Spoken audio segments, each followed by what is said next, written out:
And welcome back, ladies and gentlemen, all you beautiful Gungans and droids out there across our beautiful Kyber Empire, to today's video where, we got a fun one. And you know what?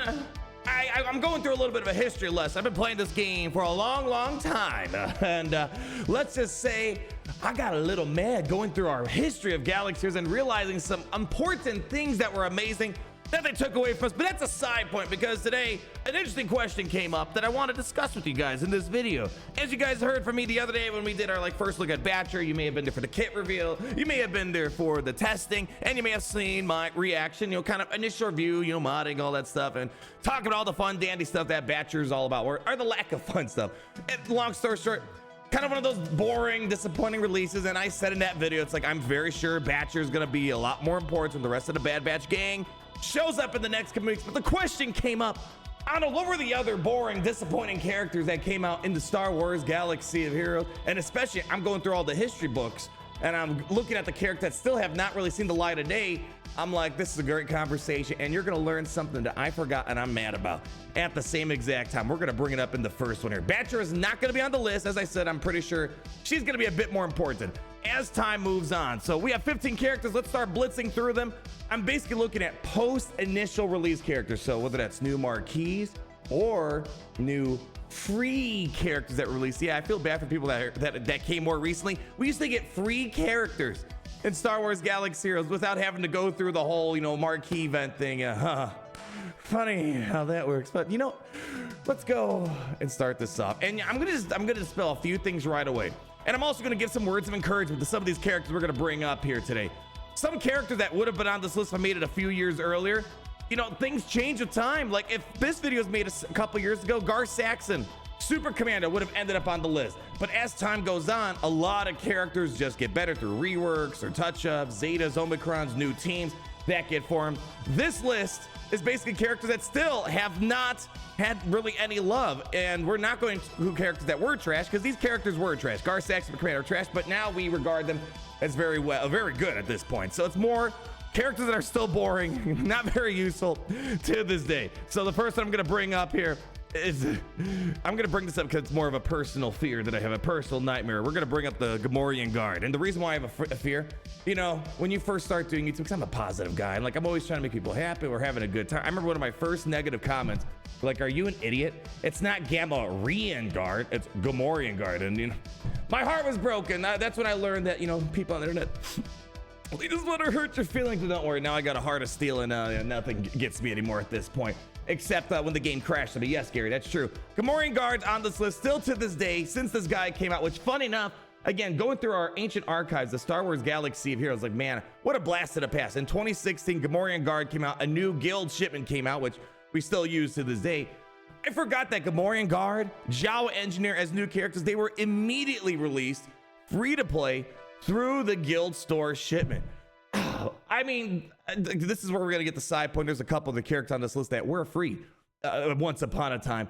Man, do I miss, and did I take for granted? They used to just give out characters free. Not every single character needed to go through the whole marquee, go through the pack opening process. Then you gotta wait several months to get it free, and you gotta do all the Kyra tech. They used to be like, hey, here, it's free, just for all you guys out there. And I think especially it's hitting hard at home because I've been playing a ton of Raid. You can go check out my second channel I've been playing for the past several months. They give out several legendary characters out every single year, and these are good characters that they release.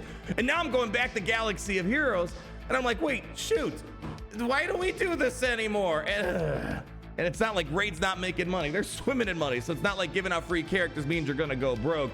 I digress though. Gamorrean Guard, even to this day, this guy came out, was pretty much trash. Yes, there's been memey things you can do. And even though these characters are trash, even I have some meme affinities for a lot of these characters. From a realistic perspective, even though this guy got a little bit of a touch up, he got the Omicron when Jabba was coming around the corner, still not very useful. And it's kind of odd how Gamorrean Guard isn't the Chrysanthemum of the Jabba the Hutt team, but it's because, Chrysanthemum required a little bit of moolah, where Gamorrean Guard is free. We can't let those peasants have a good tank that's free, right? Anyways, disappointing. Many opportunities over time. I mean, even when it came to, I guess, even the Crate Dragon Raid, Gamorrean Guard just wasn't very helpful. So, to this day, a boring, uneventful, and to this day still not useful. Moving on, there are gonna be some recent ones. These aren't just all older ones. I want to bring this up, and this one barely, like, it almost got out of my list here. Bo-Katan Kryze, the OG one. This is only a couple years old. Gamorrean Guard's almost tale as old as time in this game, but Gamorrean Guard at least is an older character and not a name brand character. Let's be real. Bo-Katan, kind of a bigger deal in Star Wars. Made a variety of appearances in Rebels, the Clone Wars, and obviously the Ahsoka TV show. And who the heck knows? Oh, Mando, of course. Not in Ahsoka. No, she wasn't in Ahsoka, right? She was in Mando, yeah. Pretty sure Gary fact check. Okay, I think I'm right on that one there. This was a very disappointing character. Now, of course, now she's a little bit more loved, but it's barely. Like, I'm talking barely. The only reason why we kind of care about her is this unique ability, and this did not matter until the new Bo-Katan Mandalore came up to the game. She's literally just there to get some extra protection, and that's really it. And the health protection cover is nice. But when she first came out, basically a useless character, very disappointing. I mean, like, the buff dispel and day seems cool. I think the problem was the Mandalorians weren't all that great, and a lot of the focus on the Mandalorians was really put mostly towards the dark side or just Maul team. And Bo-Katan's lead is kind of trash. It really is. It's a little unfortunate because this was like when we first started getting Mandalorian hype, and this was like, oh, cool, a Mandalorian team. We've been wanting this, and kind of a letdown. Yeah, the unique ability is important for Bo-Katan, Mandalore, but honestly, you could probably put some other, you could put armor in there. And, you know, although the protection gains are nice. She's on the list, boring, uneventful, barely used, a little bit more useful than Gamorrean Guard, I suppose. Let's keep sticking to the more recent stuff, because I'm sure a lot of you guys are here in the more recent era of Star Wars Galaxy Heroes, the post-Golden Age, Gary, I know. But for those that didn't play Galaxy Heroes from like 2017, maybe 2018 before, man, that was the golden age of Star Wars Galaxy of Heroes. Oh man, we're in the Wookiee category. You guys know what I'm looking at here. We're looking at Tarful, and you know what? Just kind of like, if you take away the T, he's a little bit artful. Now, don't get me wrong. Sometimes they do some funny stuff with this guy. This was definitely the most, well, yeah, I would say at this point, especially now that time has passed, Tarful is the worst requirement for the Jedi Knight Cal Kestis legendary event. It's kind of suffering, I guess, maybe a similar problem to maybe in the Bo-Katan issue, where we have this new faction, the Wookiees. Again, we've been wanting something like this, but they're just barely passable to be used in the modern day gameplay. Now, of course, if you're early game, sure, all right, okay, you can do something with it. I think the biggest problem is if you want a competent Wookiee team, you need to pull out, for example, Chewbacca, 3PO, and Chewie, and at that point, why not just stick to Commander Luke Skywalker? You catch my drift here, and that's the biggest issue I think we're seeing of Tarful. Maybe one day, you know, just like Saw Gerrera, we used to look at him and like, oh man, this guy's not good. But then look, over time, new characters happen, all these other things, and now Saw Gerrera gives me a lot of headaches when I fight up against them nowadays because of good old Luthen Rail. So Tarful, number 3 on our list. Number 4, and this one's a personal one for me, and you guys know me. I've went the distance with this guy. Director Krennic, look at this. This is disappointing. Bottom of the barrel for my empire. And if you guys have any history with me, you guys know I have a history of trying to make the most underloved characters loved, making them shine. I mean, you guys know I'm probably the biggest Magma Trooper lover out there. Krennic was one of them. When everyone was dunking on Krennic, saying he's trash, which he kind of was trash, but I was using him to dismantle the meta, using Krennic lead. I was like one of the few people back in the day that was like, I'm gonna do it. I love this. Using Krennic lead, the counter to Commander Luke Skywalker meta. I had a ton of fun, but I gotta be real. This guy was not the most interesting release when it came to the new like marquees that arrived the Galaxy of Heroes. It was fun. I had fun, and maybe that's just me, but most people, they kind of ignored Krennic until you finally need to get this guy up for some galactic legend requirements.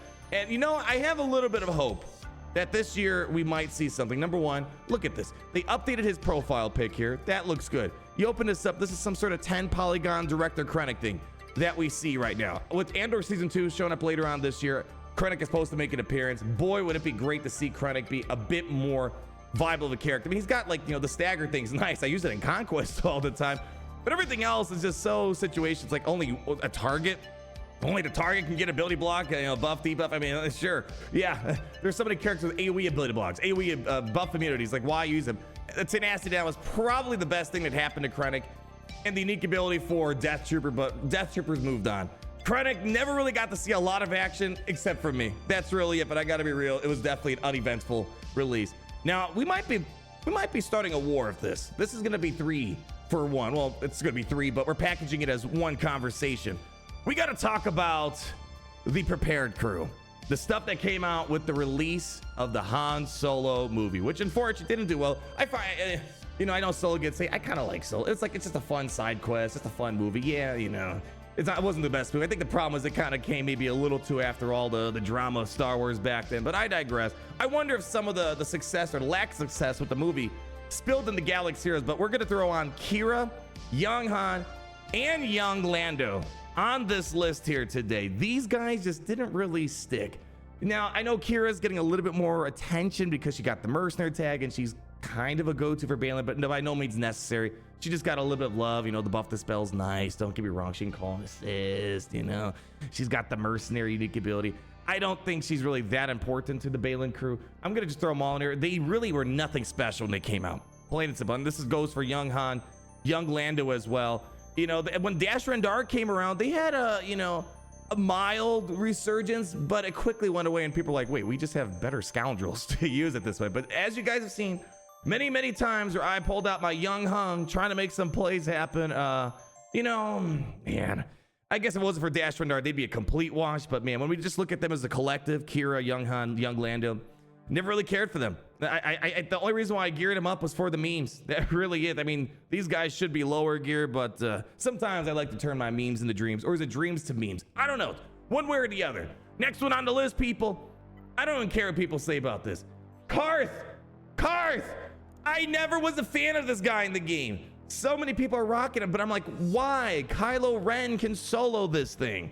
I never got some of the Karth hype that happened back then. I think it's most of the people were hyped because they like Knights of the Old Republic. And you know what? If that's what all the hype was about, rightfully so. I think that's a fun thing, you know, just like I get excited for some Empire stuff that comes to the game, even though they might not be the greatest. I just never cared for this guy. Yeah, he was needed to get the whole, you know, Revens and the Maliks and whatnot. But again, I don't even know why I took him to Gear 12. I should have just kept him at Gear 11. I still don't have the Zeta. That's why I took him to Gear 12, because the Zeta, you could go Gear 11, then throw the Zeta on, you meet that power threshold needed for the Revan events and the Malik stuff and whatever. This guy, I even have the Zetas. I still didn't want to give it to him. Even he got a Datacron this cycle, and no one's really caring about the Cartho Nasi team. It's just, they, on concept, a damage over time team sounds like fun, but they're too slow. And then if you can have things like a baby Kylo solo, it's like, well, what's the point of this? So Karth, you know, yeah, it was hype when Knights of the Old Republic came out. I will not disregard that, and I'm hoping we get some more Knights of the Old Republic stuff somewhere around the corner. This guy just never really landed for me, unfortunately. Next up here, this one I had to debate a little bit, but I'm still gonna put it on. Let's see, you know, someone could make the argument they shouldn't be on this list of boring, uneventful, disappointing characters, even to this day still. Now, you might be thinking it's Scavenger Ray. The reason why I'm not putting Scav Ray on here, because Scav Ray was actually incredibly powerful for a long time in Star Wars Galaxies. When she first came out, when mods first came out, she was a powerhouse. And basically, General Kenobi sort of put an end to her with all the critical hit immunities and stuff that he brought in. So I'm not putting her on the list, surprisingly enough, because again, when I'm looking through time, she had a big period of power. Yes, not that important nowadays, but I'm not looking at just now. Just somewhere in history, they had to be really good, really important, not disappointing. She's on the list, but what's on the list here, it's gonna be Rose and Holdo. Now, let me just get ahead of it right now. You can make a very strong argument that, you know, the Omicron and the release of Zori made Rose a bit more viable, and I can't disagree with that. But I think the Zori team is fantastic even without Rose. I think the Rose thing is mostly there if you just want to like maybe stop Night Sister cheese a little bit. Again, I don't think you need her. You could just throw in your OG Poe, call it a day. But even when they first came out though, they were just like disappointed. Like, what was the purpose of them? Like Holdo's, you know, yeah, you know, you see her on the Galactic Legend raid team, so you built her up. You know, you might as well use her at that point. It just, her heal just seemed kind of weak. She was very easy to control for a tank, just a simple shock, and she can't do anything about it. She just sits there. You know, it's like, again, you look at these things like, you know, Daze sounds nice. It just never really was a helpful character. She just kind of sits there and not do anything. It's kind of one of those things where on paper, it seemed like this would be super helpful. It wasn't. It's, now again, you could stretch and, you know, make her semi-usable, but never really like shook Galaxy of Heroes on any sort of, you know, core level. And then Rose definitely was not used for the longest time. She was the mean character to gear up. Like if you lost a bet, you geared up Rose Tico. And I still have a video out there somewhere when I had to finally gear her up for the Galactic Legend raid requirements. I read all of her lines in a poetic way. Can you find that video? Put a card in the top right hand corner if I can find that video. If you want to watch me upgrade Rose, and as I upgrade her, we're reading through all of her lines. I'll admit, I think I did a better performance than what we saw in Star Wars. They should have picked me as Rose Tico. Anyways, that's a whole different story. Now we got another little pair that we're gonna share here, and that is going to be the lovely, and this is a little bit funny as well. Vet Han and Vet Chewie. And I know back then there were some people that would like defend with every fiber of their body how great these guys were. Yeah, I never bought into it. Now keep in mind, they did get a bit of a touch-up as time went on, and even the touch-up still isn't really all that important. Again, one of those things where I didn't bring in the Zeta, you know, it's like, I have the Zeta abilities, I never wanted to upgrade them. I don't even know why I went all the way, you know, because sometimes you want to hope that something's there. You know, I will say, if out of the pair, Vet Han Smuggler is a little bit better than Vet Chewie, mainly just because that ability block, so it's not lost that this ability block is kind of nice. But it's a very situational thing. I rarely seen much play action. Unless someone's like me, just like I was the Krennic or Magma Trooper and all those other funny things. I'm sure there are people that try to make use out of them. Again, when Dash Run Dark came out, I'd say a bit of a resurgence for them, but nowadays they really don't get much attention. So they try to get up there, but they can't get across the finish line to really have a meaningful impact on this game. And you guys know. You guys know that this is gonna be on the list here. Oh, come on, the queen of high single fire damage. Not Omega Fugitive. I like this Omega right here. I don't like this Omega. And geez, what a I don't know what the, like, this looks like, what's his name? Draco from Malfoy, whatever his name is from Harry Potter. I don't know. First off, they didn't do a great job, I think, making the 3D model for this character. But anyways, the Bad Batch was banging, man. The first generation Bad Batch. We're building the second one. We're gonna see what they're like. But when Omega came out, that was like the first dud. It was like, what was the point of this? People would much rather run a Captain Rex or a Shock T, or heck, even Commander Cody at that point. The best part about Omega, in my opinion, is she basically makes record pre-taunt. That's kind of it, in my opinion. Yeah, she can do the little pings, but I would rather get a Mass Swarm. I'd rather get Shock T, get me Retribution on my team, and then just people counterattack. I think the problem was, it's just there's just better characters to throw in here. Now, don't get me wrong, some people love and ooze on this Omicron for territory battles, mainly makes the Caddy Mooney mission, you know, a non-issue for the most part, but you know, we don't really get to do Genos' territory battles that much anymore. But otherwise, yeah, one of those characters, they kind of dropped the ball at the very end. Like they were sprinting so hard, the Bad Batch were killing it, and then after they crossed the finish line, they tripped and broke a leg. That's kind of what it felt like with Omega. To this day, still not being loved, and I'm seeing people take like the new Omega, throw it in the old Bad Batch crew in place of the OG Omega. So kind of funny, I think. Now I'm gonna go back at another history lesson here, people. This again reminded me about the good days we have in Galaxy of Heroes. And I was actually almost tempted not to put this on the list, because you know what? This again was a free character, Bodhi Rook. Now, oh boy, let's just go through the quick summary before we go about the thing I'm mad about here. Bodhi Rook, when he came out, I made videos, you know, trying to show that he could be maybe a soft-ish counter potentially to Darth Maul Lead when Darth Maul Lead was the meta. Man, simple days, right? Simple days. You know, he had all these things that can drop evasion down. Okay. But even so, didn't really take off. We basically needed R2 to put an end to all the Darth Maul shenanigans and the Count Dooku lead back then when it was evasion, the old Ben lead, which was evasion back in the day. Now, don't get me wrong, I make some memey stuff happen with this guy, with the Rebel fighters, whether it's Saw Gerrera or Mon Mothma. Yeah, you can throw it in there and he can piggyback, but I'll be honest, half the time when I'm using him, it's like, I don't really see much. But you know what? He can give a limit of turn meter. I guess that's kind of neat. But again, I think the biggest problem with the Rebels, it's such a large kitchen. I only need 5 people in the kitchen. He's going to get cut out a majority of the time, unless maybe a new team comes up, makes more use out of it. Even the Rogue One, we're filled, we're sorry. Rebel fighters, we're filled, we're sorry. The Rebels in large, we're sorry, we're filled, we don't need you. Bodhi Rook, but I want to remind you a little history lesson as well. I actually had to find the video for this, or someone's video, because I can't remember where my video was. Here's a video. Well, this is from, who is this? This is, I don't even know if they play Galaxy Heroes though. Regulus Sauce. Thank you for having this on the archives for me to look at. Bodhi Rook was released, you get a free pack, and he went straight to the Galactic War store. People, they took away beautiful things that we used to have. Like, we were a more civilized community back then. And this isn't, I just want to make it clear, Gamorrean Guard, Bodhi were not the only free characters that were released. Basically, things like TIE Fighter Pod was immediately released free, Magma Trooper immediately free, and like TIE Fighter Pod, man, that was a serious character back then. Magma Trooper, not many people loved it. I did, of course, and no, Magma Trooper's not on the list because Magma Trooper is perfect and beautiful and underrated. I'm not putting Magma Trooper on the list. I'm getting ahead of that.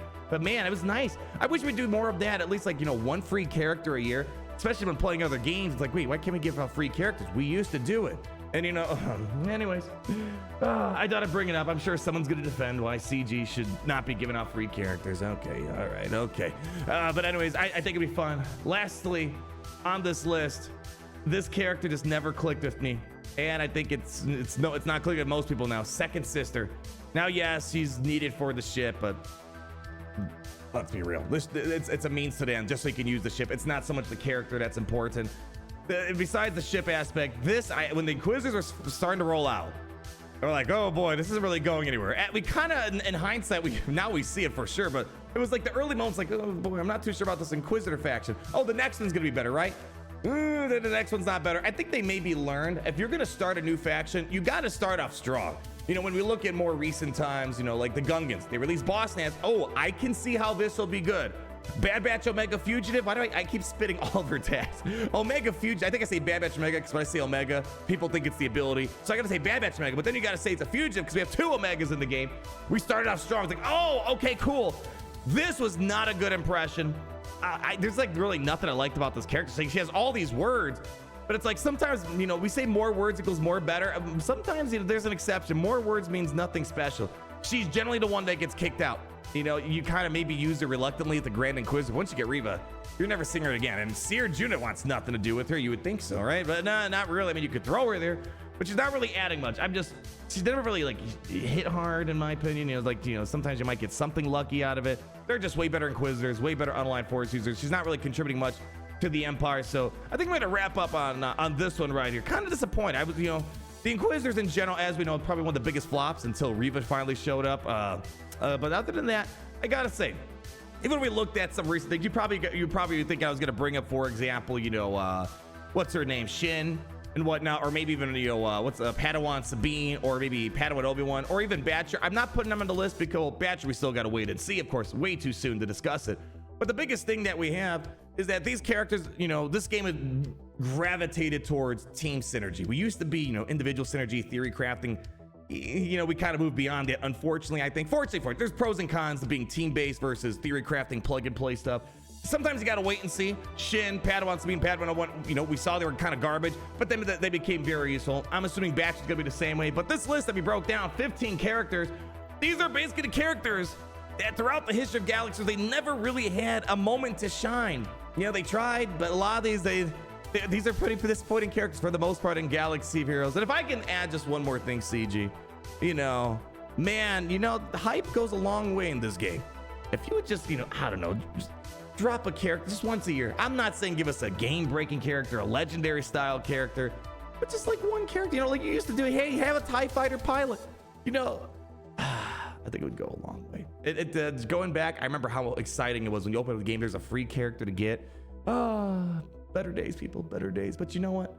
Anytime we're together, you know, I can always assure you of one thing. As you're hitting that like button, as you're subscribing, all that fun jazz, let me know your thoughts down below. If you disagree with my list, or maybe there's a couple others that you throw in. Again, post day one. You know, when you first release your characters, you got to figure out what the hell's going on with this game. Post release, that's what I was looking at here. So, anyways, people. Although there were better days in Galaxies, I assure you, every single day here, it's always great to be in the Empire today. Great to be in the Empire.